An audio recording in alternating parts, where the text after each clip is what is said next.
Hello students. बेटे last class में हम लोगों ने देखा था सब एटॉमिक पार्टिकल्स के बारे में, जिसमें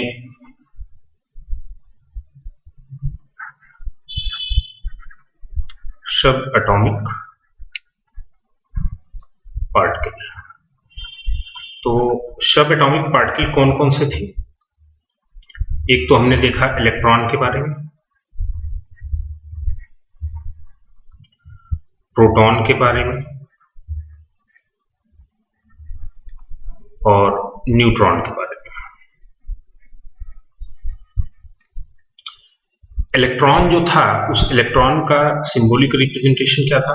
-1 E0। प्रोटॉन का सिंबॉलिक रिप्रेजेंटेशन क्या था? +1 P1। और न्यूट्रॉन का सिंबॉलिक रिप्रेजेंटेशन क्या था? 0 N1। जहां पे ये नीचे का जो नंबर होता है ये उसके चार्ज को इंडिकेट करता था, और ऊपर का ये जो नंबर था ये उसके मास को इंडिकेट करता था। इनके एग्जैक्ट चार्ज के बारे में अगर हम बात करें, चार्ज का मैग्नीट्यूड क्या था, तो इलेक्ट्रॉन का चार्ज -1 यूनिट था, और इस -1 यूनिट का मतलब क्या था? -1.6 इंटू 10⁻⁻19 कूलम। ये 1 यूनिट का मतलब होता है। 1 यूनिट मतलब हो गया 1.6 इंटू 10⁻⁻19 कूलम। और नेगेटिव चार्ज था, इसलिए उसके पहले साइन नेगेटिव लगा दिया। तो -1 यूनिट लिख दें या पूरी वैल्यू लिख लें कूलम में। प्रोटॉन का चार्ज कितना था? +1 यूनिट था। तो इसकी भी अगर +1 यूनिट, तो यूनिट में न लिख के अगर एग्जैक्ट वैल्यू लिखेंगे तो वो 1.6 इंटू 10⁻⁻19 हो जाएगा, राइट। अब इसके बाद हम बात करते हैं न्यूट्रॉन की। जो हमारा न्यूट्रॉन था वो कैसा था? हमारा न्यूट्रॉन था चार्जलेस, ठीक है। न्यूट्रॉन हमारा क्या था? चार्जलेस। इसके बाद हम इनके मास के बारे में बात करते हैं। तो मास के बारे में मैंने बताया था कि इलेक्ट्रॉन का जो मास होता है ये 0.00055 AMU। अच्छा, इसके अलावा इसकी जो वैल्यू थी, इस वैल्यू को अगर हम लिखते तो इसे हम लिख सकते थे 1.67 इंटू 10⁻⁻, मास की वैल्यू ना प्रोटॉन का है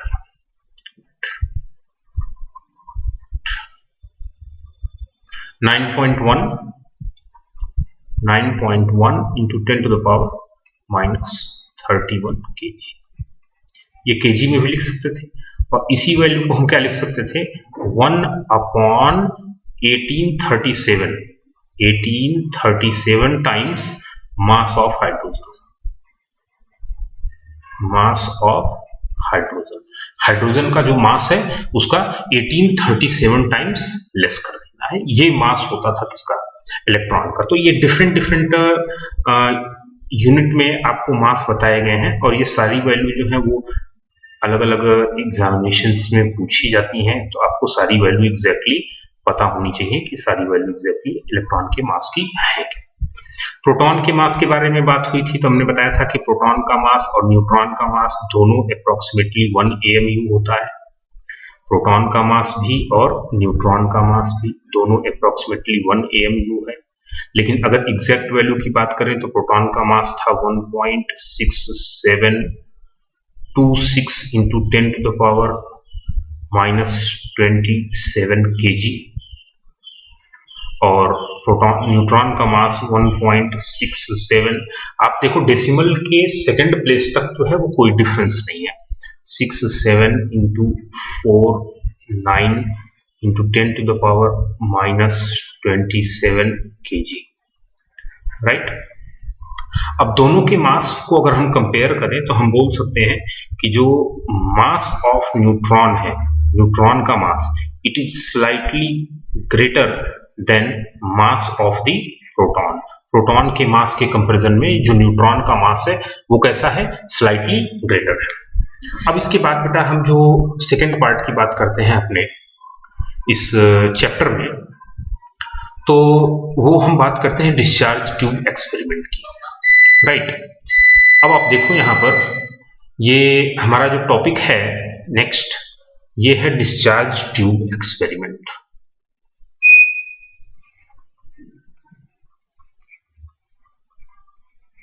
डिस्चार्ज ट्यूब एक्सपेरिमेंट, ठीक है। देखिए बेटे, डिस्चार्ज ट्यूब एक्सपेरिमेंट में है क्या चीज, इसको आप थोड़ा सा समझने की कोशिश करिएगा। सबसे पहले मैं आपको एक बात बताऊं कि जो हमारा पर्टिकुलर कोई एटम है ना, जैसे हमने आपको एक चीज बताया था कि अगर किसी भी इलेक्ट्रिक फील्ड में, अगर हम कोई इलेक्ट्रिक फील्ड ले लेते हैं, उस इलेक्ट्रिक फील्ड में अगर पॉजिटिव चार्ज पार्टिकल को हम रखते हैं तो उस पर इलेक्ट्रिक फील्ड के डायरेक्शन में एक फोर्स लगता है, राइट। और अगर नेगेटिव चार्ज पार्टिकल ले लेते हैं, नेगेटिव चार्ज पार्टिकल, तो उस पर इलेक्ट्रिक फील्ड के डायरेक्शन के अपोजिट में एक फोर्स लगेगा, ठीक है। अब बेटे आप समझो कि जो हमारा कोई भी पर्टिकुलर एलिमेंट का एटम है, उस एटम के दो पार्ट होते हैं। एक उसका सेंट्रल पार्ट होता है जिसे हम न्यूक्लियस बोलते हैं, जो कि पॉजिटिवली चार्ज होता है, और उसके चारों तरफ इलेक्ट्रॉन सर्कुलर पाथ में रिवॉल्व करते हैं जो कि नेगेटिवली चार्ज होते हैं। तो जब इसको हम किसी इलेक्ट्रिक फील्ड में रखेंगे और फील्ड का मैग्नीट्यूड बढ़ाते जाएंगे, ठीक है, तो इस इलेक्ट्रॉन पर लगने वाला फोर्स जो होगा वो फील्ड के डायरेक्शन के अपोजिट होगा, और इस न्यूक्लियस पर लगने वाला फोर्स फील्ड के डायरेक्शन में होगा।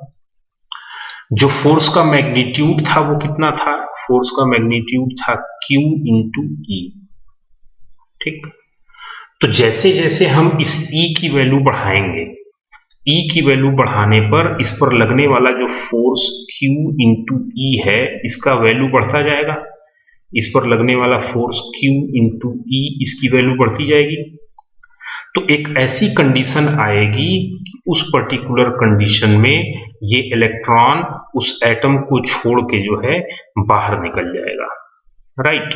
ये इलेक्ट्रॉन जो है उस एटम को छोड़ के बाहर निकल जाएगा, तो उस एटम के ऊपर क्या आ जाएगा, पॉजिटिव चार्ज आ जाएगा। तो ये बन जाएगा पॉजिटिव चार्ज आयन, ठीक है, और ये इलेक्ट्रॉन निकल जाएगा। क्लियर है? तो इसका मतलब हुआ कि अगर हम फील्ड की वैल्यू बढ़ाएं और बहुत ज्यादा कर दें तो उस सिचुएशन में एटम आयोनाइज्ड हो जाएगा, और आयोनाइज्ड होके वो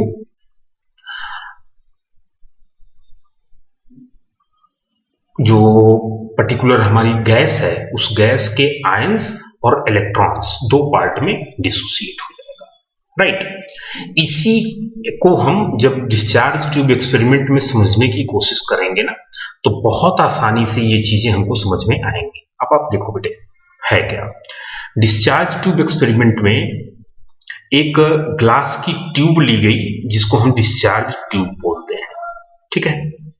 इस ट्यूब को में दो इलेक्ट्रोड्स लगा दिए गए, ये सर्कुलर प्लेट्स आपको दिखाई दे रही हैं, दीज आर इलेक्ट्रोड्स, ठीक है।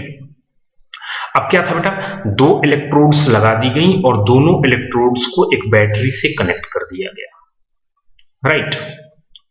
अब आप देखो कि अगर इनको बैटरी से कनेक्ट कर दिया गया तो यहां जो है ये कौन सा है, पॉजिटिव प्लेट है, और ये कौन सा प्लेट है, नेगेटिव प्लेट है। ये पॉजिटिव प्लेट हो गया और ये नेगेटिव प्लेट हो गया। तो अगर हम यहां पर बात करें कि यहां पर जो फील्ड का डायरेक्शन होगा, उस फील्ड के डायरेक्शन के बारे में बात करें, तो यहां पर जो फील्ड का डायरेक्शन होगा वो इस साइड से इस साइड की तरफ होगा, पॉजिटिव प्लेट से नेगेटिव प्लेट की तरफ, ये होगा। अब होगा क्या, ऐसे केस में अगर हम इसमें जो गैस रखेंगे वो गैस आयोनाइज होगी, ठीक। कब आयोनाइज होगी, ध्यान आप देंगे कि यहां पर एक ये कनेक्टर है जिसके थ्रू हम यहां से जो है इसमें जो प्रेजेंट एयर को शक कर लेते हैं और मैक्सिमम प्रेशर को बहुत ही लो प्रेशर यहां पर हम मेंटेन करते हैं। तो लो प्रेशर क्या होना चाहिए, लो होना चाहिए, एट लो प्रेशर, ठीक है। लो प्रेशर होना चाहिए और हाई पोटेंशियल होना चाहिए। जो पोटेंशियल यहां हम यूज करेंगे वो पोटेंशियल कैसा होना चाहिए, हाई पोटेंशियल होना चाहिए। तो लो प्रेशर पर और हाई पोटेंशियल पर जो इस कंटेनर में, हाई पोटेंशियल होने से जो यहाँ इलेक्ट्रिक फील्ड की वैल्यू होगी वो इलेक्ट्रिक फील्ड की वैल्यू क्या होगी, बहुत ज्यादा होगी। यहाँ पर जो इलेक्ट्रिक फील्ड प्रोड्यूस होगी वो इलेक्ट्रिक फील्ड की वैल्यू बहुत ज्यादा होगी अगर हाई फील्ड हम लेते हैं तो उस पर्टिकुलर सिचुएशन में हम बोलेंगे कि at low potential and high pressure, low potential और हाई प्रेशर पर जो भी गैस वहां प्रेजेंट होगी वो गैस क्या हो जाएगी, आयोनाइज हो जाएगी। अच्छा, गैस के आयोनाइज होने के बाद बनेगा क्या, इलेक्ट्रॉन्स निकलेंगे और गैस का पॉजिटिव आयन बचेगा।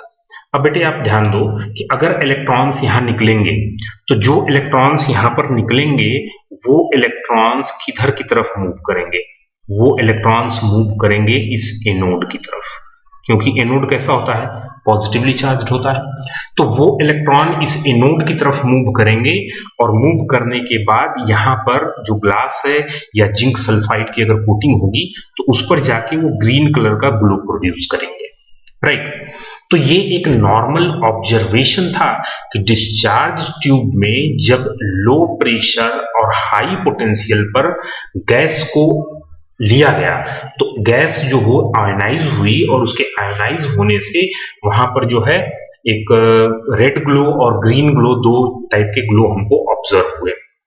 वहां पर कुछ मॉडिफिकेशंस किए गए थे इलेक्ट्रोड्स में, तो उसको भी हम आगे डिस्कस करेंगे। तो उस पर जब रिसर्च किया गया तो ये पाया गया कि ये जो ग्रीन ग्लो प्रोड्यूस हो रहा, ये ग्रीन ग्लो जो है वो आयोनाइज्ड होने के बाद जो इलेक्ट्रॉन प्रोड्यूस होते हैं उन्हीं इलेक्ट्रॉन्स के कारण होती है। लेकिन ये चीजें तो बाद में पता चली, पहले सिंपल इसको क्या बोला गया, पहले सिंपल इसको बोला गया कि when at low pressure and high potential gas is placed in discharge tube then it produces the green glow near the anode and red glow near the cathode। तो यहां पर बेटा बोला गया कि हाई पोटेंशियल और लो प्रेशर पर gases ionised होती थी और आयोनाइज्ड होके दो रे बनाती थी, एक को कैथोड रेज बोलते थे और दूसरे को क्या बोलते थे, एनोड रेज। इनकी प्रॉपर्टीज के बारे में कैसे पता चला ये अभी हम आगे डिस्कस करेंगे। देखो, सबसे पहली चीज जब ये बोला गया कि यहां से कोई रेज आती है और वो रेज आके यहां पर एक ग्रीन कलर की ग्लो प्रोड्यूस करती है, तो बोला गया कि ये रेज जो आ रही है ये कहां से आ रही है, कैथोड से आ रही है, इसलिए इस रेज को क्या नाम दिया गया, कैथोड रेज नाम दिया गया, राइट। अब कैथोड रेज की क्या प्रॉपर्टीज थी, एनोड रेज की क्या प्रॉपर्टीज थी, इसे हमें स्टडी करना है।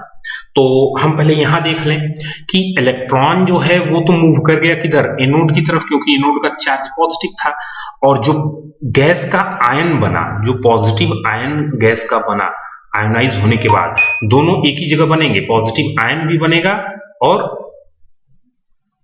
ये नेगेटिव इलेक्ट्रॉन रिमूव होंगे, तो एक ही साथ दोनों में होगा, लेकिन आपको समझाने के लिए हम दोनों को अलग अलग कर दिया है। तो ये जो पॉजिटिव आयंस गैसेस बनी, ये जो पॉजिटिव आयंस बने गैसेस के, ये मूव करते थे किधर, कैथोड की तरफ, और कैथोड में जो है होल किया गया, उस होल से पास होके जब ये पीछे आके ग्लास के सरफेस पे या जिंक सल्फाइड की कोटिंग पर स्ट्राइक करते थे तो ये रेड कलर का ग्लो प्रोड्यूस करते थे। चूंकि ये होल से पास होते थे उसके बाद यहां पर आके ग्लो प्रोड्यूस करते थे, इसलिए इनको कैनाल रेज भी बोला गया। किसको, एनोड रेज को। तो ओवरऑल इस पूरे प्रोसेस को अगर मैं समराइज करने की कोशिश करूं तो हम क्या बोलेंगे, हम बोलेंगे at low pressure and high potential gases are ionized to form cathode rays as well as anode rays. Gases जो है वो आयोनाइज हुई और क्या बनाई, कैथोड रेज बनाई और एनोड रेज बनाई। अब इसके बाद हमें ये देखना है कि ये कैथोड रेज और एनोड रेज की प्रॉपर्टीज क्या क्या है। इसमें बेटे देखो कि अगर हम जो कैथोड रेज है उस कैथोड रेज के पाथ में एक छोटा सा टीनी व्हील रख देना, कैथोड रेज का जो पाथ है उसके पाथ में एक छोटा सा टीनी व्हील रख देते हैं। यहां पर आप देख रहे हो कि ये कैथोड रेज के रिलेटेड एक्सपेरिमेंट किया गया। तो अगर डिस्चार्ज ट्यूब में है, लो प्रेशर पर है, हाई पोटेंशियल पर है, गैस आयोनाइज्ड हुई कैथोड रेज बन रही है, ये कैथोड रेज इधर से मूव करते हुए इधर आ रही है। अगर इस कैथोड रेज के पाथ में एक छोटा सा मान लो स्टार शेप का मैंने कोई ऑब्जेक्ट रख दिया, तो ये क्या करता था कि कैथोड रेज जब आती थी आता था और इस स्टार से स्ट्राइक करता था, तो स्टार के शेप का ही वो यहाँ पर शैडो प्रोड्यूस करता था, जो ग्रीन कलर का ये ग्लो प्रोड्यूस करता था। तो जितने दूर में वो स्टार उसको कवर कर देता था, उस पार्ट का जाके वहां ग्रीन कलर का ग्लो नहीं प्रोड्यूस होता था, वहां पर शैडो बन जाता था। तो जिससे ये पता चला कि ये जो कैथोड रेज हैं ये स्ट्रेट लाइन में मूव करते हैं, क्योंकि अगर ये स्ट्रेट लाइन में नहीं मूव करते तो जैसे ये यहाँ आया, यहाँ से स्ट्राइक न करके ऐसे होके फिर इधर चला आता, लेकिन ऐसा कुछ होता नहीं है। जैसे लाइट स्ट्रेट लाइन में मूव करती है तो उसके पाथ में कोई ऑब्जेक्ट हम अगर रखते हैं तो उस ऑब्जेक्ट का शैडो बनता है। सेम उसी तरीके से कैथोड रेज के पाथ में जब एक छोटा कोई ऑब्जेक्ट रखा गया तो उस ऑब्जेक्ट का शैडो प्रोड्यूस होता था, इसलिए ये बोला गया कि कैथोड रेज क्या होते हैं, moves in the straight line. तो ये कैथोड रेज की एक प्रॉपर्टी हुई कि cathode rays moves in the straight line, वो स्ट्रेट लाइन में मूव करती है। दूसरी बात, अगर उसी कैथोड रेज के पाथ में जो कैथोड रेज हम लोगों ने लिया उसमें एक जो है स्मॉल पेडल ऑफ माइका का एक छोटा सा पेडल बना के अगर हम रख देते, तो माइका का वो छोटा सा जो पेडल बना के हमने रखा, तो कैथोड रेज जब आती थी तो उस माइका के पेडल से स्ट्राइक करती थी और स्ट्राइक करने पर वो उसको रोटेट कर देती थी। देखो, रोटेशन का मतलब है कि वहां पर कोई न कोई वर्क हुआ, तो अगर वो वर्क हो रहा है इसका मतलब आने वाला जो पार्टिकल, जो कैथोड रेज हैं उनके जो पार्टिकल हैं जो वहां आके स्ट्राइक करते हैं, तो वो माइका को क्या कर देते हैं, रोटेट कर देते हैं। तो अगर वो स्ट्राइक किए और माइका को रोटेट किए, इसका मतलब क्या हुआ, स्ट्राइक करना और माइका को रोटेट करना, इसका मतलब क्या है कि जो कैथोड रेज हैं वो स्मॉल पार्टिकल से बने हुए हैं और उन पार्टिकल्स के पास क्या है, मास है। तो ये सारे पॉइंट्स आपको क्लास नोट्स में दिए गए हैं, आप उनको पढ़ोगे, आपको कहीं कोई दिक्कत नहीं होगी, बस इन पॉइंट्स को अच्छे से आपको समझना है, राइट। देखो बेटे, पहला पॉइंट हमने क्या देखा कि कैथोड रेज जो है स्ट्रेट लाइन में मूव करते हैं और स्ट्रेट लाइन में मूव करते हैं तो उनके पाथ में कोई भी ऑब्जेक्ट हम प्लेस करेंगे तो वो उसका क्या बनाएंगे, शैडो बनाएंगे। दूसरा पार्ट क्या है कि कैथोड रेज के पाथ में अगर हमने एक स्मॉल टीनी व्हील रख दिया तो कैथोड रेज उस टीनी व्हील को क्या कर देते थे, रोटेट कर देते थे। इसका मतलब कि कैथोड रेज क्या है, वो मास पार्टिकल से मिलके बने हुए थे। इसके बाद नेक्स्ट हम बात करते हैं, देखो जब भी किसी मैग्नेटिक फील्ड में, इलेक्ट्रिक फील्ड या मैग्नेटिक फील्ड में किसी चार्ज पार्टिकल को हम रखते हैं, तो इलेक्ट्रिक फील्ड में कोई भी चार्ज पार्टिकल जो है वो अपने पाथ से क्या करता है, डेविएट करता है, depending on the direction of the field, वो अपने पाथ से डेविएट करता है। तो हमने क्या किया कि यहां पर एक कैथोड रेज जो मूव कर रही थी, कैथोड रेज इधर से इधर आ रही थी, तो इसको हमने जो है एक सर्कुलर प्लेट रिंग टाइप का ले लिया, तो उससे पास होके जब कैथोड रेज पीछे आई तो हमने यहाँ पर दो एक प्लेट लगा दिया, एक पॉजिटिव टर्मिनल से कनेक्ट कर दिया और एक नेगेटिव। तो प्लेट लगाने से क्या हुआ, प्लेट लगाने से हुआ कि ये जो है यहाँ पर एक इलेक्ट्रिक फील्ड प्रोड्यूस हो जाएगी दोनों प्लेट के बीच में। अब क्या होगा कि कैथोड रेज अगर चार्ज नहीं होती, तो अगर इन पर कोई चार्ज नहीं होता तो कैथोड रेज सीधे इस पाथ पर मूव करते हुए आगे बढ़ जाता, राइट। क्यों आगे बढ़ जाता, इसलिए आगे बढ़ जाता कैथोड रेज क्योंकि यहां पर कैथोड रेज की बात कर रहे थे, तो अगर ये चार्ज नहीं होता तो ये सीधे आगे बढ़ जाता, पॉजिटिव प्लेट नेगेटिव प्लेट कोई उनको अट्रैक्ट नहीं करता। लेकिन जब ये इलेक्ट्रिक फील्ड से पास हुई तो पास होने पर कैथोड रेज जो है पॉजिटिव प्लेट की तरफ अपनी पाथ से डेविएट हो गए, जो कि ये इंडिकेट करता है कि जो कैथोड रेज थे वो नेगेटिव चार्ज पार्टिकल से मिलकर बने हुए हैं। इसी कारण जो पॉजिटिव प्लेट है वो कैथोड रेज को अपनी तरफ क्या कर लेता है, अट्रैक्ट कर लेता है। तो इन सारे एक्सपेरिमेंट से हमको ये पता चलता है कैथोड रेज की प्रॉपर्टीज के बारे में। क्या क्या पॉइंट्स पता चली, अगर हम बात करें कैथोड रेज की प्रॉपर्टीज के बारे में, तो जो पहला पॉइंट हमको पता चला कैथोड रेज के बारे में, moves in straight line, moves in straight line, straight line, cathode rays जो है वो स्ट्रेट लाइन में मूव करती है। दूसरा क्या है,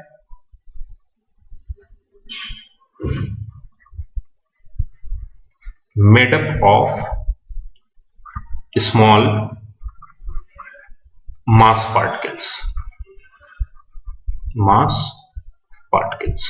क्यों? क्योंकि ये टीनी व्हील को अपने पाथ से क्या कर देते थे, अगर उनके पाथ में टीनी व्हील रखा जाए तो उसको क्या कर देते थे, रोटेट कर देते थे। तीसरी बात क्या पता चली कि they are negatively charge particle. Charge particle तो हैं लेकिन कैसे हैं, नेगेटिवली चार्ज्ड हैं, नेगेटिवली चार्ज पार्टिकल, राइट, वो नेगेटिवली चार्ज पार्टिकल है। ये कैथोड रेज के बारे में हमको ये नॉर्मल अभी तक जितने एक्सपेरिमेंट हम लोगों ने किए इससे उनके बारे में पता चला, ठीक है। इसकी बात बेटे जब इस पर फर्दर और स्टडी की गई तो ये पाया गया कि कैथोड रेज जो हैं when high energetic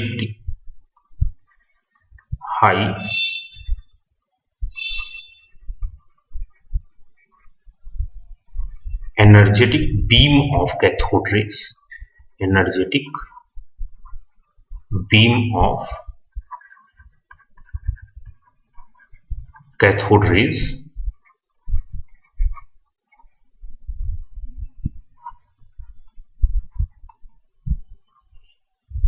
strike on heavy metal,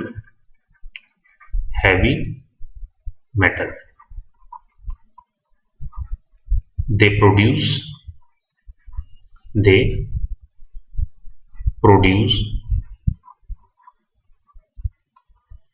X-rays, वो एक्सरे का प्रोडक्शन करता है। Next,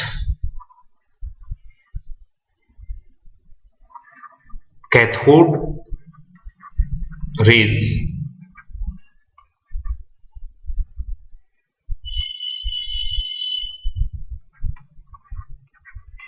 ionizes the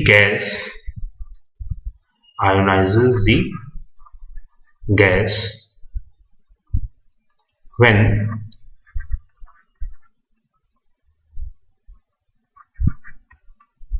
it is passed through it. It is passed through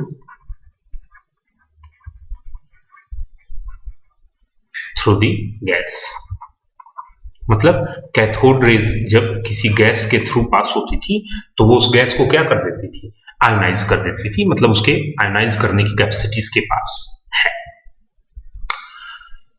इसके बाद बेटा कैथोड रेज के बारे में जब चीजें स्टडी की गई तो ये पाया गया कि कैथोड रेज का जो स्पेसिफिक चार्ज है, तो स्पेसिफिक चार्ज क्या है ये अभी हम बाद में डिस्कस करेंगे।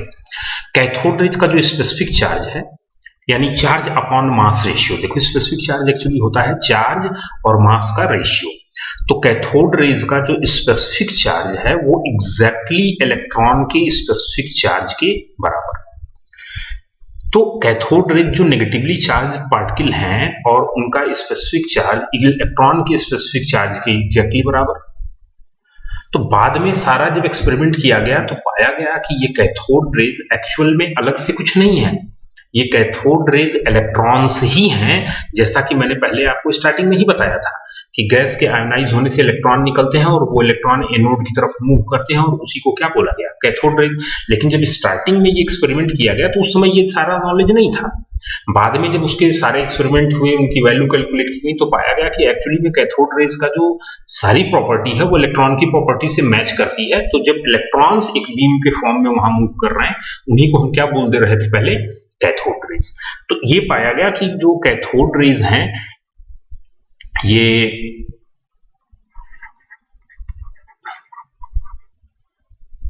Cathode rays are electrons of orbit, electrons of orbit. Cathode rays जो है वो क्या है, ऑर्बिट के इलेक्ट्रॉन्स हैं।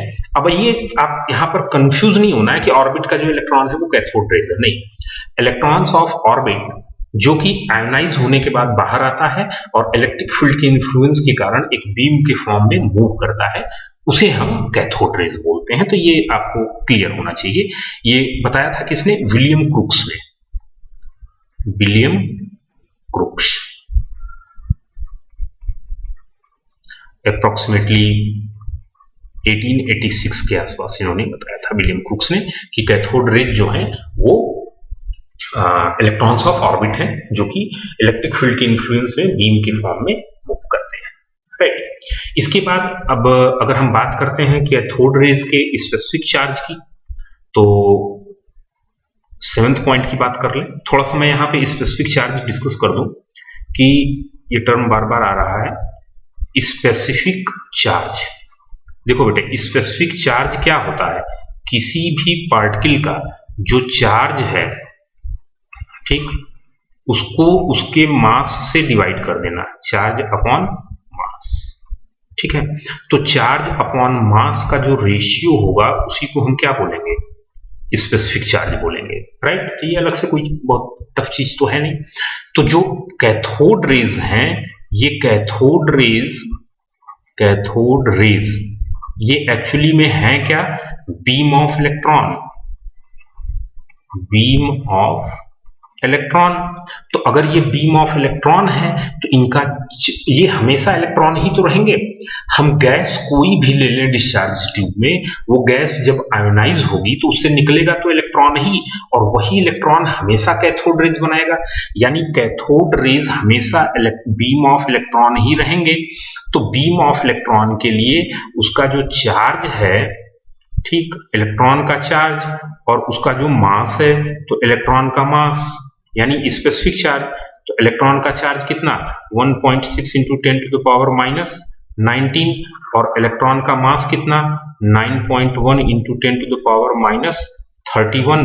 तो जो कैथोड रेज के लिए स्पेसिफिक चार्ज आएगा वो 1.76 into 10 to the power 11 coulomb per kg.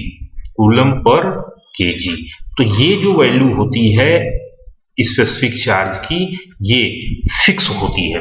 तो हम बोलेंगे कि फॉर कैथोड रेज के लिए, for cathode rays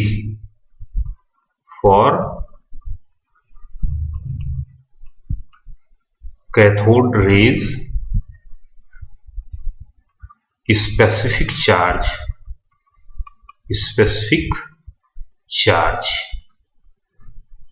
is fixed and it is independent of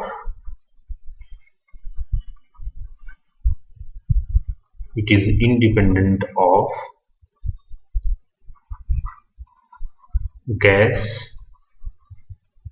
used in discharge tube।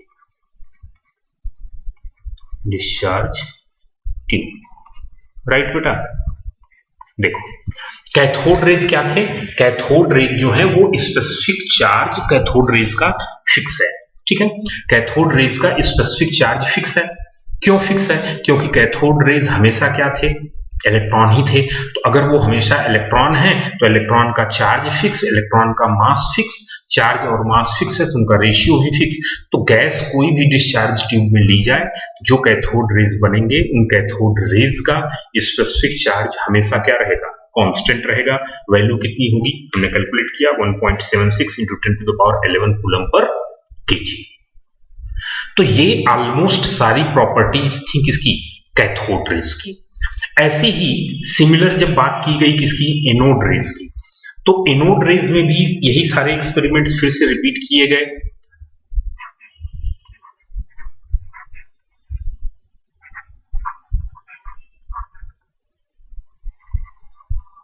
अभी जैसा कि मैंने बोला था कि एनोड रेज जो हैं इन्हें कैनाल रेज भी बोलते हैं, और एनोड रेज जब इलेक्ट्रिक फील्ड से पास किए गए तो वो पॉजिटिव प्लेट की जगह नेगेटिव प्लेट की तरफ मूव किए।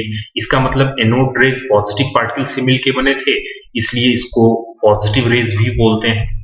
पॉजिटिव रेज भी कभी कभी टर्म एनोड रेज के लिए यूज कर लिया जाता है। तो अब ये सारे पॉइंट्स एनोड रेज के बारे में, फिर वही होगा कि एनोड रेज भी स्ट्रेट लाइन में मूव करते हैं। एनोड रेज के पास में भी कोई टीनी व्हील रखा जाए तो उसे रोटेट कर देंगे, यानी एनोड रेज मास पार्टिकल से बने हुए हैं, एनोड रेज पॉजिटिव पार्टिकल से बने हुए हैं। तो बाद में जो ओवरऑल कंक्लूजन निकाला गया, वो ओवरऑल कंक्लूजन यही निकाला गया कि गैस को जब हम डिस्चार्ज ट्यूब में रखते हैं तो डिस्चार्ज ट्यूब में रखने पर, कोई भी सपोज करो कि हम सोडियम के वेपर को डिस्चार्ज ट्यूब में रखते हैं, तो सोडियम का वेपर डिस्चार्ज ट्यूब में रखने पर और पोटेंशियल हाई अप्लाई करने पर सोडियम आयोनाइज हो जाएगा और आयोनाइज होके पॉजिटिव पार्टिकल बना लेगा और उसमें से इलेक्ट्रॉन क्या होगा, निकल जाएगा। अब ये इलेक्ट्रॉन जो है ये मूव करेंगे किधर की तरफ, ये मूव करेंगे एनोड की तरफ, ठीक है, एनोड की तरफ। और ये जो पॉजिटिव पार्टिकल हैं ये किधर मूव करेंगे, ये मूव करेंगे कैथोड की तरफ, ठीक है, कैथोड की तरफ। तो ये बोला गया कि चूंकि ये जो बी इलेक्ट्रॉन्स हैं वो एक एटम तो होगा नहीं, बहुत ढेर सारे एटम होंगे, तो इलेक्ट्रॉन भी निकलेंगे वो ढेर सारे। तो वो ढेर सारे इलेक्ट्रॉन की बीम जो एनोड की तरफ जब आई तो ये बोला गया कि ये एक्चुअल में आ कहां से रही है। ऐसा बोला गया कि ये जो बीम आ रही है ये कहां से आ रही है, कैथोड से आ रही है। इसलिए इसको क्या बोला गया, इसलिए इसको बोला गया cathode rays, right, cathode rays, ठीक है। अब इसके बाद बेटा जब बात की गई इनकी, तो ये बोला गया कि ये जो बीम आ रही है ये बीम एक्चुअली में आ कहां से रही है, तो बोला गया कि ये बीम आ रही है एनोड की तरफ से, ठीक है। इसलिए इसको क्या बोला गया, एनोड रेस बोला गया, एनोड रेस। तो अब आपका कॉन्सेप्ट एकदम क्लियर हो रहा होगा कि जब भी हम किसी गैस को लो पोटेंशियल और हाई पोटेंशियल और लो प्रेशर पर किसी डिस्चार्ज ट्यूब में रखेंगे तो वो गैस आयोनाइज्ड होगी और आयोनाइज होने से जो इलेक्ट्रॉन्स बनेंगे वो बीम के फॉर्म में एनोड की तरफ मूव करेंगे, जिनको हमने क्या टर्म दिया था, कैथोड रेज। और जो पॉजिटिव आयंस ऑफ गैसेस हैं वो मूव करेंगे किधर, कैथोड की तरफ, और उनको हमने क्या टर्म दिया, एनोड रेज। इसका मतलब हम बोल सकते हैं कि anode rays of positive ions of gases, anode rays are made up of positive ions of gases, ठीक है बेटा। अब देखो पॉजिटिव आयंस ऑफ गैसेस से बने हुए हैं, तो भाई जो गैस के पॉजिटिव आयंस हैं वो हाइड्रोजन भी हो सकता है, वो सोडियम भी हो सकता है, या कोई दूसरे आयंस भी हो सकते हैं। तो अलग अलग जो आयंस होंगे उन आयंस के मास क्या होंगे, अलग अलग। चार्ज हो सकता है दो आयन का सेम हो, लेकिन मास क्या होगा, अलग अलग होगा। तो इसका मतलब कि जब हम बात करेंगे कि एनोड रेज के लिए स्पेसिफिक चार्ज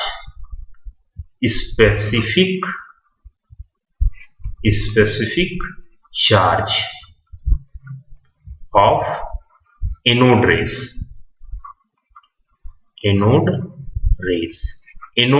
का स्पेसिफिक चार्ज, तो ये क्या होगा बेटा, नॉट फिक्स्ड, ये फिक्स्ड नहीं होता है, not fixed.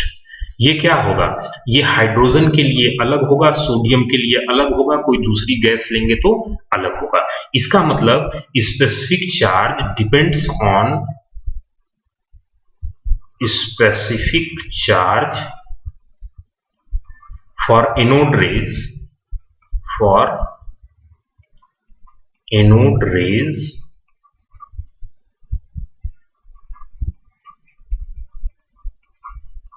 depends on the nature of gas, या नेचर भी नहीं, हम सिंपल बोले depends on the gas used in discharge tube,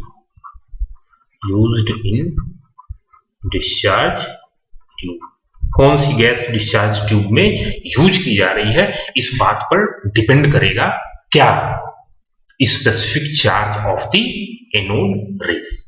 तो ओवरऑल अगर इस पूरे प्रोसेस को हम कंक्लूड करें तो क्या हुआ At low pressure and high potential, gases are ionized to form cathode rays as well as anode rays.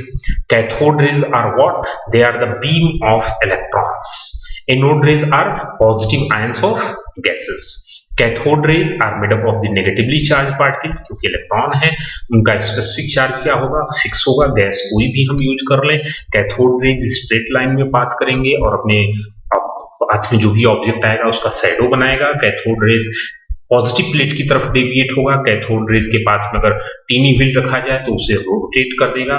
ये सारी चीजें, ये सारी प्रॉपर्टीज एनोड रेज भी शो करेंगी, लेकिन अंतर कहाँ होगा? Anode rays positive charge particle है, इसलिए वो किधर मूव करेंगे? नेगेटिव प्लेट की तरफ मूव करेंगे। एनोड रेज जो है वो उनका स्पेसिफिक चार्ज जो होगा, चार्ज अपॉन मास रेशियो, वो गैस चेंज करने पर बदल जाएगा। क्यों? क्योंकि जो पॉजिटिव आयंस होंगे वो गैसेस चेंज करने पर क्या होंगे? बदल जाएंगे। जो आपका जो कैथोड रेज है वो जब किसी गैस से पास होती है तो गैस से पास होने पर उसको क्या कर देती है? आयोनाइज कर देती है। Highly energetic beam of the cathode rays जब किसी हाई मेटल मॉलिक्यूलर मास के मेटल पर स्ट्राइक करते हैं तो वो एक्सरे प्रोड्यूस करते हैं। ये काफी इंपॉर्टेंट पार्ट है जो अक्सर एग्जाम में पूछा जाता है। तो ये overall total properties cathode rays और एनोड रेज की हैं। आप इनको एक बार पूरी तरीके से पढ़ेंगे, क्लास नोट्स को एक बार देखेंगे। इसके बाद नेक्स्ट क्लास में हम लोग डिस्कस करेंगे स्पेसिफिक चार्ज के बारे में। डिटेल में हम देखेंगे कि स्पेसिफिक चार्ज से रिलेटेड किस तरीके के क्वेश्चन पूछे जाते हैं और उसके आगे के जो भी पार्ट हैं उनको हम कवर करेंगे।